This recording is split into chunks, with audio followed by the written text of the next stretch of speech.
Hello friends गोजोन्थों नोंथांमोनखौ दानि समाव आंनि YouTube चेनेलाव बरायबाय आरो नोंथांमोनजोंहाय माखासे इम्पोर्टेन्ट पइन्ट्सफोरखौ रायलायनो थाखाय आं नैबे भिडिअखौ बानायनाय जादों। स' माखासे क्वारान्टाइननि सोमोन्दै जोबोद मिथिनो गोनां इम्पोर्टेन्ट खोथा मैया जोंनि हिमन्त बिश्व शर्मा हेल्थ मिनिस्टारा लाइभ फैदोंमोन। स' बिनि माखासे पइन्ट्सफोरखौ आङो आउट खालामनानै पिकआप खालामनानै नोंथांमोननो फोरमायथिनो सानदों। स' गासैखौबो खोनासंनो थाखाय नोंथांमोना भिडिअखौ जोबजासे नायबानो जाबाय। स' जोबोद इम्पोर्टेन्ट लोगोफोर बेखौ खोनासंना लानाया एबा जों मिथिनो लानाया बेयो जोबोद मोजां।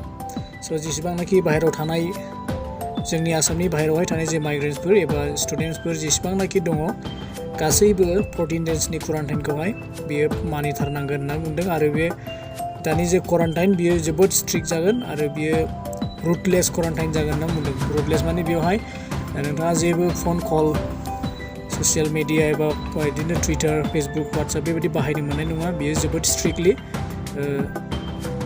रुटलेस क्वारान्टाइन जागोन होननानैहाय जोंनि हिमन्त बिश्व शर्मा बिथाङा बुंदों। स' नोंथांमोना जायफ्रा बाहेरायाव दङ गासैबो 14 डेज क्वारान्टाइनाव थानांगोन। जुदि नोंथांहा माबा मोनसे सिम्पटम्स जुदि नुजायोब्ला नोंथाङा 14 डेज क्वारान्टाइनखौ खालामथारनांगोन। आरो जुदि नोंथाङा जेबो प्रब्लेम गैयाब्ला जेबो सिम्पटम्स नोंथांनि मोदोमावहाय जुदि नुजायाखैब्ला नोंथाङा जुदि नेगेटिभब्ला एकदम फिटब्ला नोंथाङा न'आवहाय 7 दिन क्वारान्टाइन सेन्टाराव थाखांनायनि उनावहाय 7 डेजखौ थाथारनांगोन 7 डेजखौ थाथारनांगोन होननानै बुंदों।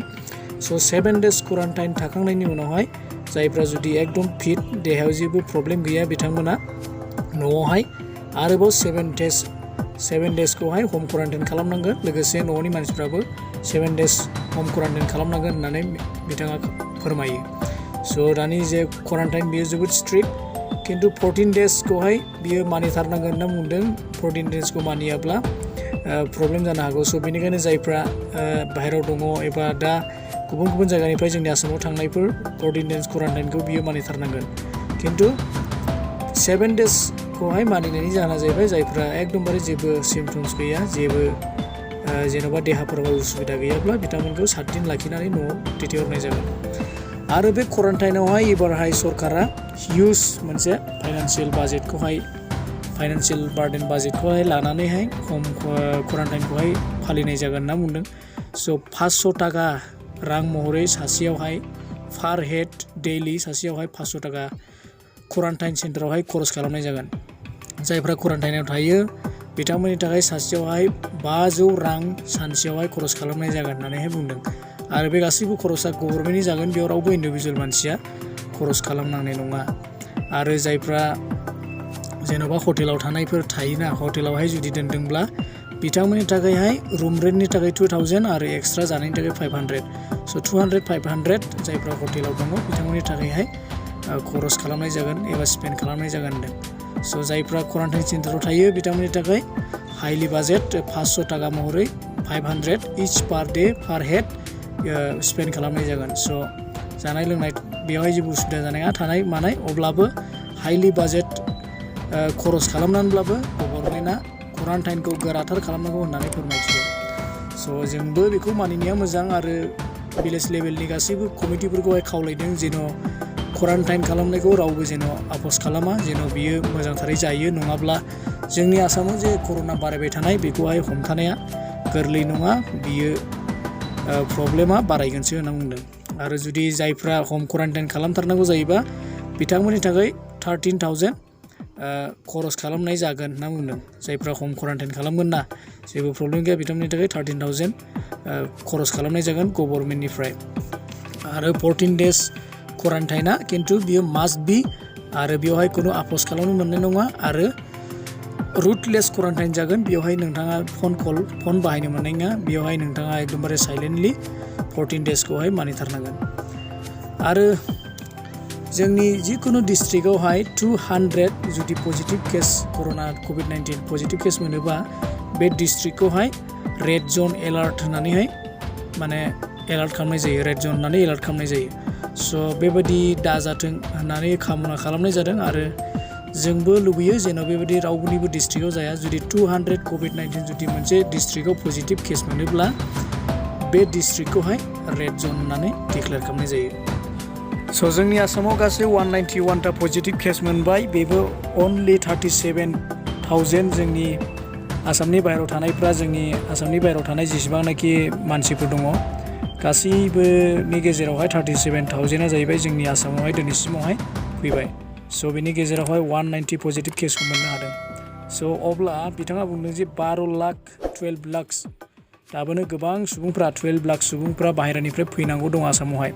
स' अब्ला बे 37,000ल' फैनायाव जुदि 190 मोनदोंब्ला 12 लाख सुबुङा जुदि फैनांगौब्ला बेयावहाय मा जागोन बेखौ सिन्था खालामनाया एसे मोजां जाहैबाय आरो।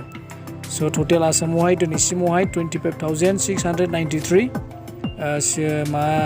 बाय रड फैबाय आरो आसामावहाय, आरो बिनि गेजेरावहाय जाहैबाय 16,000 बेयो श्रीरामपुर गेटजों फैदों आरो गुबुनफ्रा 11,724 गुबुन मोनसे गेटजों, आरो गासै टटेल 37,000 बेबायदि टटेल माबायाव फैबाय आरो जोंनि आसामाव फैबाय।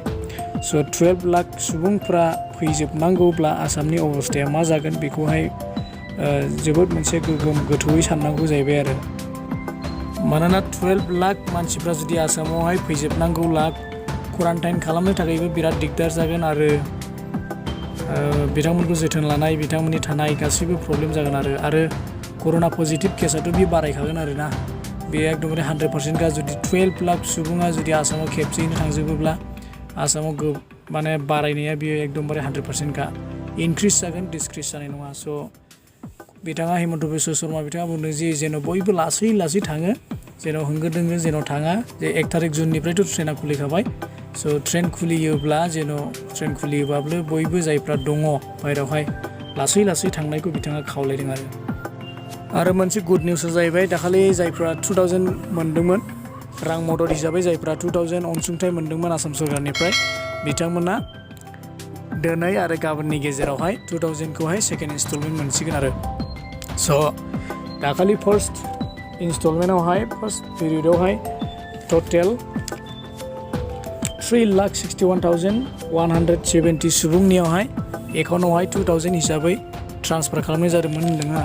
टटेल 70 क्र'र रांखौहाय माने बाहेरायाव थानाय सुबुंफोरनो 2000 रां महरै मदद हरदोंमोन। दा बेखौहाय एबार दिनै नङाबा गाबोनहाय बे एकाउन्टआवहाय बयनोबो ट्रान्सफार खालामनाय जासिगोन 2000खौहाय, आरो नेक्स्ट जुन मान्थआवबो 3rd इनस्टलमेन्टखौ होबावगोन होनना बुंदों आरो। स' गोनांथि जायोब्ला उनाव आरोबाव होबावगोन होननानै बेबायदि बुंदों। जायफ्रा जेन'बा बाहेरायाव थायो बिथांमोननि थाखाय बे रांखौहाय प्रभाइड खालामबाय थानाय जागोन होनना बुंदों। आरो बिथाङा बुंबावदों जे गामि गामि थांनानैहाय जे लोमजानाय साजानाय गगा मोननाय गुजुनाय बेबायदि मानसिफोरखौहाय माने टेस्ट खालामनाय मोनसे मिशन खालामदोंमोन दानि जे कर'नानि COVID-19नि अबस्था बिनि गेजेरावहाय। स' 21,000 भिलेजावहाय बेबायदि लोमजानाय मानसिफोरखौहाय एबा गासिबो मानसिफोरखौ टेस्ट खालामबाय होनना बुंदों। स' टेस्ट खालामनायाव अनलि 20,000ल' लोमजानाय गुजुनाय एबा गगा मोननाय कमन बेबायदि जेन'बा कमन सिम्पटम्सफोर बेखौ मोननो हादों। स' नङाब्ला माने ओरैबायदि खम जादों होनना बुंदों लोमजानायफोरखौहाय कमन कल्ड एबा कमन फिभारफोरखौहाय, खिन्थु बिनि मोनसेल' खम जानायनि जाहोनानो जाहैबाय मास्क गाननाय आरो ससियेल डिसटेन्स खालामनाय, बिनि थाखायनो लोमजानाय साजानायफ्रा बिराद खम जादों होनना बुंदों। स' 21,000 गामियावहाय टटेल 20,000 लोमजानाय साजानाय मोनदों। दा बिराद खम जादों होननानै बुंदों आरो दा खम जानायनि जाहोना जाहैबाय सिगां मानसिफ्रा मास्क गानामोन, दा खिन्थु मास्क गाना जाहैबाय नालाय बयबो। स' लोमजानाय साजानाय गगा मोननायफ्रा ओरैनो खम जाखाबाय आरो हाद्रि हाबनो मोनला नालाय, मैला थैला हाबनो मोनला, आरो ससियेल डिसटेन्स खालामनाय जाहैबाय माने गावजों गाव मोदोम नांलायनाय मैला मैथा दांदेरलायनाय दिदेरलायनाय गैला नालाय। स' लोमजानाय साजानायफ्रा खम जाखादों आरो। स' बेबायदिनो क्वारान्टाइननि सोमोन्दैहाय गोबां बाथ्राफोरखौहाय आरोबाव बुंबावदों। बे जाहैबाय नोंथांमोना जुदि नायनो गोसोब्ला हिमन्त बिश्व शर्मानि बिथांनि लाइभ भिडिअखौ नायनो हागोन, अब्ला नोंथांमोना डिटेल्सै मिथिगोन। क्वारान्टाइना माने एकदमबारे रुटलेस क्वारान्टाइन जागोन, बेवहाय खुनु एप्रच खालामनाय जानाय नङा। बेयो 14 डेजखौहाय सासे मानसिया जुदि बेड सिम्पटम्स नुजायोब्ला एफेक्सन नुजायोब्ला बिथांखौ 14 डेजखौ एकदमबारे दोनथारनाय जागोन होनना बुंदों आरो। स' बेनिखायनो जायफ्रा बाहेरायाव दङ लासै लासै थांनायानो मोजां, आरो जायफ्रा जेराव दं जुदि नोंथाङा उसुबिदा गैयाब्ला नोंथाङा न'आवनो थानायानो मोजां आरो। स' बेच बाय बेच थांनो थाखाय बिथाङा खावलायदों जेन' लासै लासै थाङो, आरो मानोना बिथाङा जुदि नोंथाङा बाहेरायाव दङब्ला फाइनान्सियेल एसिस्टेन्टखौ नोंथांनो हरखागोन आरो। स' जुदि नोंथाङा उसुबिदा गैयाब्ला आंनि बायदिब्लाबो नोंथाङा गावबागाव जायगायाव थानाया मोजां।